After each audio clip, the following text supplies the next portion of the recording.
All right, here we go. Today we have a man that needs no introduction. LaVar Ball, welcome to VladTV. Vlad, what's good, man? Happy to be here, my man. Thank you. We're in Ball Estates right now. Yes. And after this, we're actually going to take a tour of your massive house. Most definitely.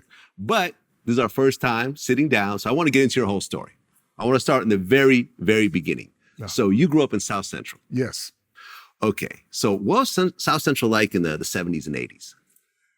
Well, like I said, I'm big with family. Everybody knows in South Central was a lot of gangs out there, the Crips and the Bloods, and so it's pretty rough out there. But it wasn't really rough for me on the fact that I had 4 brothers and 2 sisters, and my mom and dad was in the house, so we good. We had our own dang gang, enough for us for that.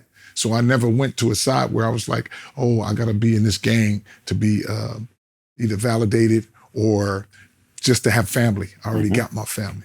And, my mom and dad instilled great things in us, so we good to go. But being in that environment, though. Yes.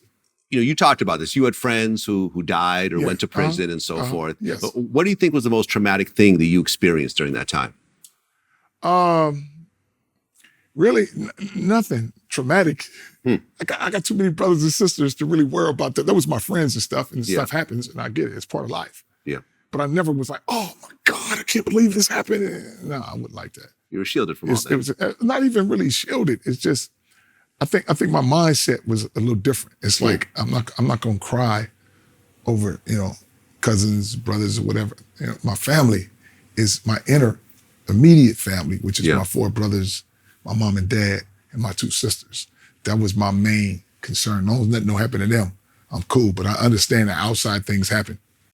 Right. And you came up in a 2-family home. Parents stayed married the whole time. Yes. Not something you always see these days, regardless of the type of family. Yeah, most definitely. So I consider that a blessing.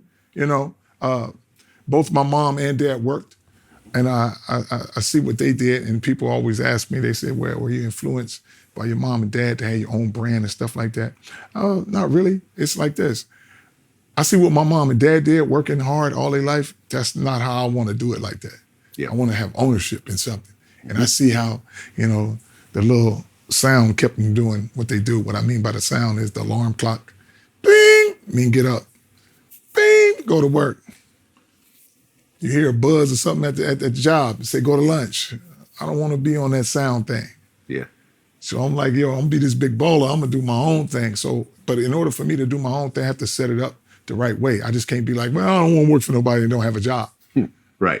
So there's a difference. So don't try to be tough and be like, I'm not going to conform to what everybody else is doing and don't have another plan to do something else. So that's why I said having the triple Bs, I always tell people, they be like, whether the brand is good or bad, I still have a brand. Whether I'm first in the race or last, at least I'm in the race. A lot of people ain't even in the race. Love it. Love it.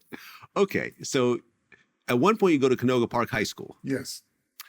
What made you move from South Central to Canoga Park? That's the Valley. Yes, I went to the Valley. I started going out to the Valley when I was in like the 3rd grade.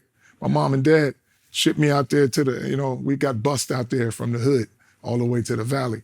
When I was younger, 3rd and 4th grade, man, I wouldn't, the homework and stuff was easy. So I wouldn't even go to school all the time. So, when they shipped me out there, wasn't no places to hang out or nothing like that. I'm just out in the middle of nowhere in the Valley. And from the 4th grade all the way through high school and stuff, we just stayed out there. And the curricular was a little harder out there. In the hood, it was, I didn't have to study for that stuff. It was just easy. So instead of me just hanging out at liquor stores and not going to school back and forth, because they'd try to call my mom and dad and say, LaVar's not in school, but I just unplugged the phone. You ain't gonna never catch me because it's 7 kids in the house. Okay. So how the heck, by the time you call, too late. So by that time, you know what, real smart. I'm glad, my mom and dad was like, okay, you need to learn more. We're gonna ship you out here. It's good.